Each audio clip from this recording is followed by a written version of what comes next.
Allô, salut tout le monde, j'espère que vous allez bien. Comme j'avais promis à la première série, j'allais parler sur comment faire le nettoyage de sa garde-robe.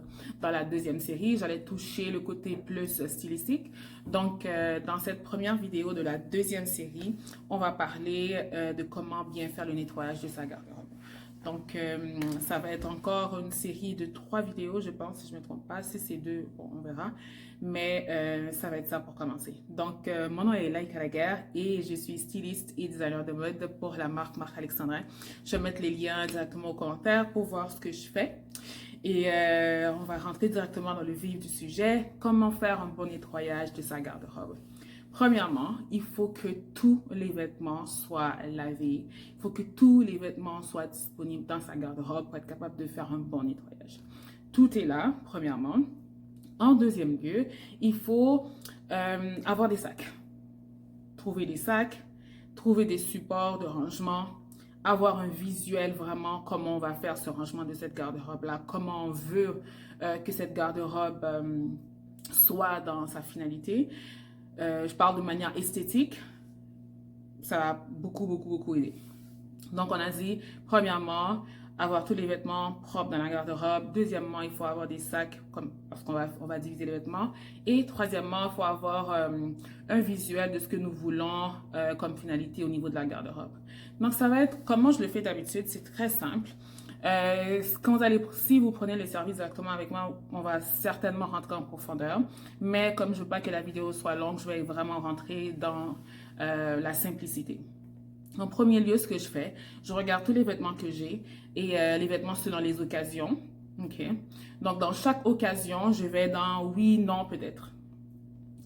Et aussi, ce que je n'ai pas mentionné, c'est que c'est important d'avoir une cause, soit une cause ou des personnes en tête, une liste de personnes ou une cause qu'on veut servir ou en tout cas des gens qu'on va pouvoir partager ces vêtements-là. Je parle des vêtements peut-être. Parce que les noms, le plus souvent, c'est des vêtements déchirés, des vêtements qui ont des taches. Donc ça, par contre, si c'est un vêtement que tu aimes vraiment beaucoup, c'est à voir quels sont qu'est-ce que je vais mettre en place pour me débarrasser de ces taches-là. OK? Parfait. Donc, ce qu'on va faire, on va rentrer dans sa garde-robe où nos vêtements sont bien propres. On va prendre le temps de voir, OK, qu'est-ce que dans la personne que je veux représenter, dans le style de vie que je veux, quels sont les vêtements, quelles sont les pièces que j'ai dans ma garde-robe qui me représentent, qui représentent la personne que je veux être ou le style de vie que je vais adopter. Donc, on va dans la garde-robe, on fait tout le triage, on enlève vraiment tous ces vêtements-là qui représentent cette personne-là. Après avoir fait ça, on a un autre groupe de vêtements. On le fait pour chaque catégorie. Donc, l'autre groupe de vêtements, on va dire oui, non, peut-être. Parce qu'on peut faire des mix and match avec ces vêtements-là. Donc, quand je vais vous donner globalement comment le faire. Puis après, ce que vous allez faire, vous allez prendre l'information, vous allez le diviser vraiment dans chaque catégorie. Donc, ça peut paraître difficile, mais c'est pas du tout difficile. Quand je parle de catégorie, je peux parler de vêtements de sortie, evening gown, ok? Je peux parler de vêtements de travail ou, en fait, ça dépend vraiment de ton style de vie. Donc, tu prends le style de vie que tu as. Par exemple, moi, la manière que j'ai pas un dress code au travail. Je peux m'habiller comme je veux. Par exemple, oui, je peux m'habiller comme je veux au travail. Je peux choisir un style que je veux. En fait, pas choisir un style. Je peux m'exprimer comme je veux. C'est ça, en fait, que je veux dire. Donc, je vais vraiment selon l'expression de ma personne et je le fais vraiment à la longue. Je n'ai pas d'uniforme à respecter, rien du tout. Donc, c'est là que je parle quand je parle d'occasion, quand je parle de prendre en compte ces choses-là. OK? Donc, premièrement, je vais dans oui, non, peut-être. Donc, je regarde tous les vêtements que j'ai. Oui, OK, ces vêtements-là rentrent dans la personne que je veux représenter. Non, pas du tout. Parce que les noms, qu'est-ce qui peut rentrer dans un nom? Un nom, c'est le vêtement qui n'est pas fit. Un nom, c'est le vêtement qui est taché, ici. Un nom, c'est le vêtement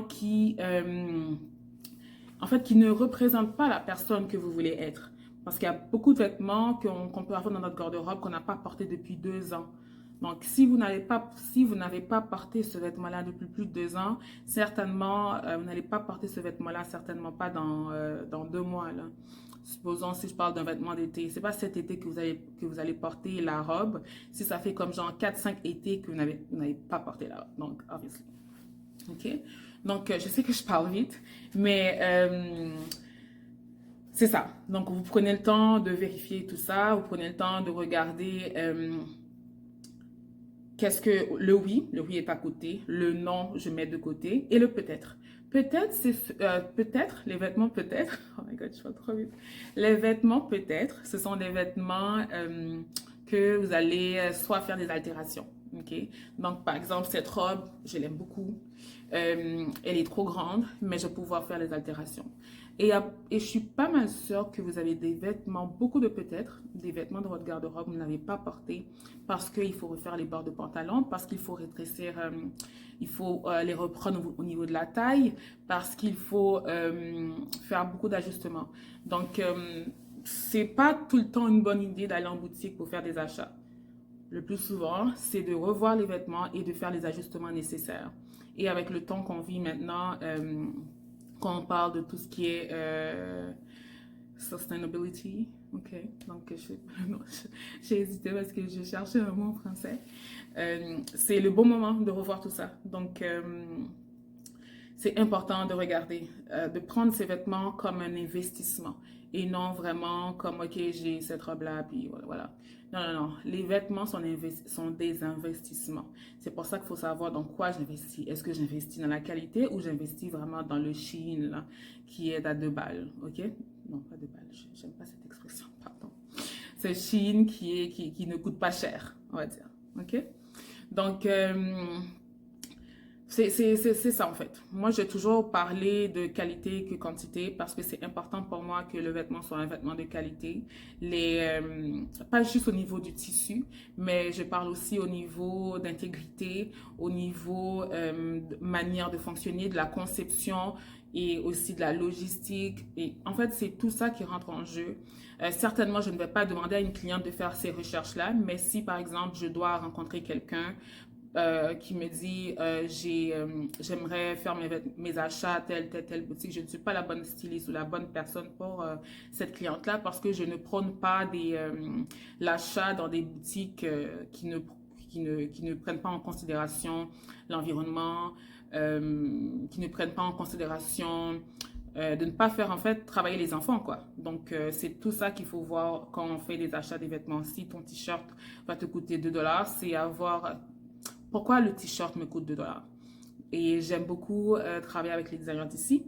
J'aime beaucoup comment on appelle ça? J'ai oublié l'expression. En tout cas, je pourrais le mettre dans la vidéo.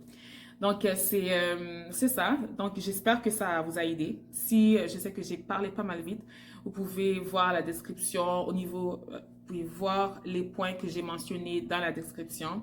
Et si vous avez des questions, n'hésitez pas. Et s'il y a quelqu'un qui veut ajouter dans ce que j'ai dit, n'hésitez pas à aller dans le commentaire, ajouter les commentaires et ça me fait plaisir de vous lire parce qu'on apprend toujours et je sais que je fais affaire avec des gens très intelligents sur cette page et des gens qui aiment partager. Donc, n'hésitez pas à aller au niveau, dans le commentaire, partager en fait ce que vous voulez partager par rapport à ce sujet.